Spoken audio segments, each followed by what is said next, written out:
Okay, so you might have done something in the past where you've done sort of the idea. You might have done something very, quick little idea like this. It's only a quick little, quick drawing. No rulers, just a quick, get an idea across. Okay, now we're going to turn this into something a bit more detail. So use this as a plan, idea. Then we start using a ruler and start trying to draw that neatly. Now, that's different for everyone. Spend a little bit of time trying to faff around and get that right. Okay, but it's all a bit awkward to know what you can rub out, what you can't rub out. And that's why we start to use a pen. So ideally just a black gel pen or a black fine liner. We then start to go over some of these things. I recommend first thing we do is to go over some of the curves. Okay, we're going to join these curves up using our ruler in a minute. So start by doing, move the page around, yeah, don't feel worried that you can't. Start by doing some of the curves. And don't try and get these curves done in a single line, so not lifting the pen up and off, but just nice single line curves. And we think about some nice flowing. Just try and get the idea that they're part of the drawing, and you've decided what you're doing and it's right. Which is why the curves they're kind of fixed in stone. If you've got something like this, like a circle, which you're now going to need to lift the pen up and off, try and do it where lines join. So the line joins there. So I'll do that bit there, going round. Slowly and carefully. I'll stop and move it around. Then start again here. Then we go around.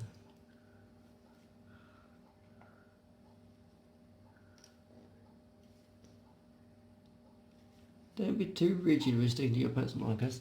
It's better to keep it flowing than to stop, okay? Right, that's that part there. We're going to start to use a ruler. So either you want to use a ruler which has got some kind of rubber underneath there, or put a masking tape onto your ruler. If you're using a pen, what you don't want to do is the ink to go on the side here and seep under the ruler, okay? So this is a particularly good one where it's got like a little ridge and a rubber bit. But you can just put a bit of masking tape underneath your ruler to lift up the edge of it. Okay? And then you start to go around doing some of these straight edges. Think carefully where you're going, because if you're doing it in pen, it's very hard to get rid of any extra lines. So try to make every line right. If you're not sure, check it before you do it. Check a few times. Better you spend your time checking and getting these lines right than find yourself stuck and having to get rid of a line. Okay, so I'm now going to go up here, joining up these curves, and I know from when I drew it the pencil lines go under this top bit, but that's okay because I can just turn on and I can stop when I get to it. Take the ruler off, spin it around. Go again from the opposite side. Again, be careful, the ink will be wet. And what you don't want to do is drag a little puddle of wet ink with a ruler. So lift the ruler rather than slide it. Okay, and be mindful that I can see here some of the ink's glistening. So that must still be wet. Then I'll line up my ruler with the next one. And go up there behind it. And carry on doing that. Building up my drawing. Okay, if you do get a bit of ink on the side here, the side of the ruler, all you need to do is get a piece of kitchen towel, bit of paper towel, and just wipe off the side of the ruler. Okay, that stops it dragging the ink around and stops it making the drawing messy. Just gradually build up your drawing, all these lines. Okay, then we just go along until we completely finish all of our lines. Right, now having gone around the whole design in pen, giving it a couple of seconds to dry, I can then use a rubber to take away all my pencil lines. Got to be a little bit careful when using the rubber, you're going to be using a clean rubber, and at the same time hold the page so the page doesn't all, so you don't scrunch up the page, okay? Which can happen. Right, get rid of all those pencil marks.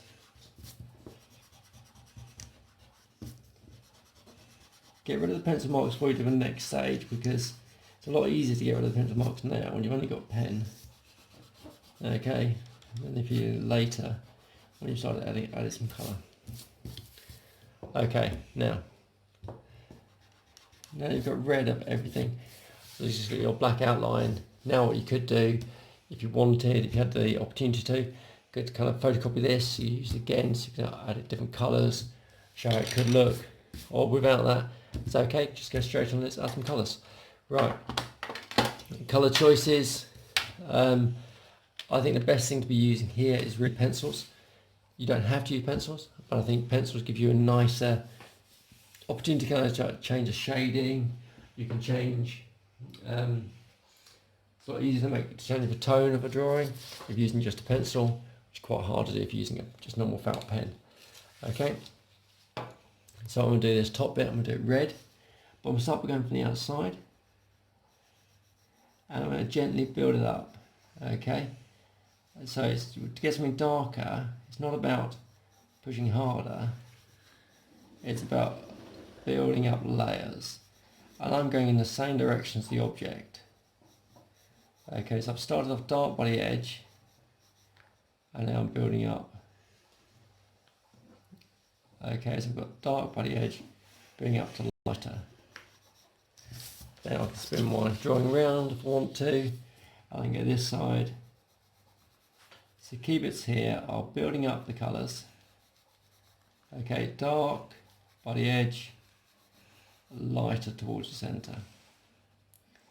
And we just keep building up if I wanted to show me some shading. Okay, and I'm always going in the same direction as I'm not. What I don't want to, what isn't a good idea, what we shouldn't be doing, is if we're shading something, to again short strokes, backwards and forwards, crossing over, because then every time you cross over, you get like a different tone. It gets darker. So we're trying to go in just one direction. So we're going in one nice flowing direction. So that's if I was going from the edge. I could do that there. Okay, that works best if you've got curves.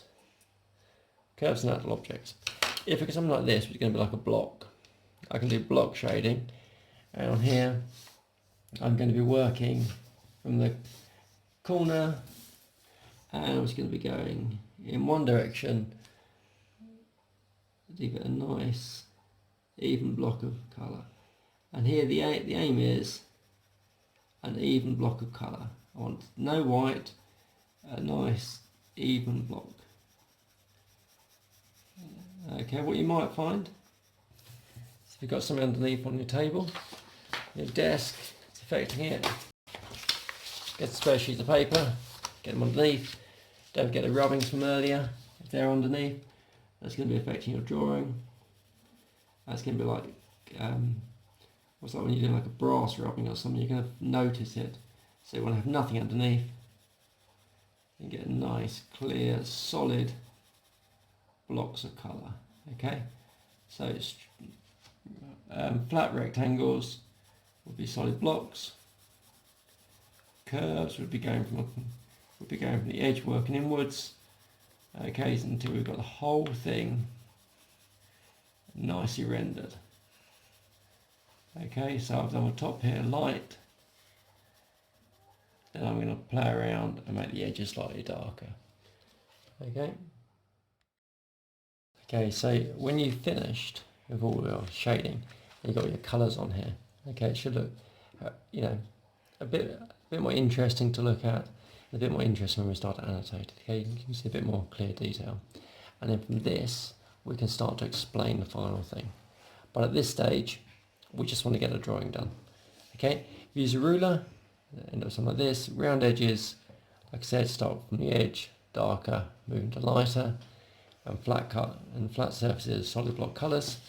Might be something like this one, using a ruler, or if you use a pen without a ruler, you might end up a bit more crookedy, wide lines. I think it's best if you use a ruler, but if you haven't got one, then you might have to do like this, okay? But I think the skill change using a ruler are a bit better. If you can, let's try and get a ruler for this one.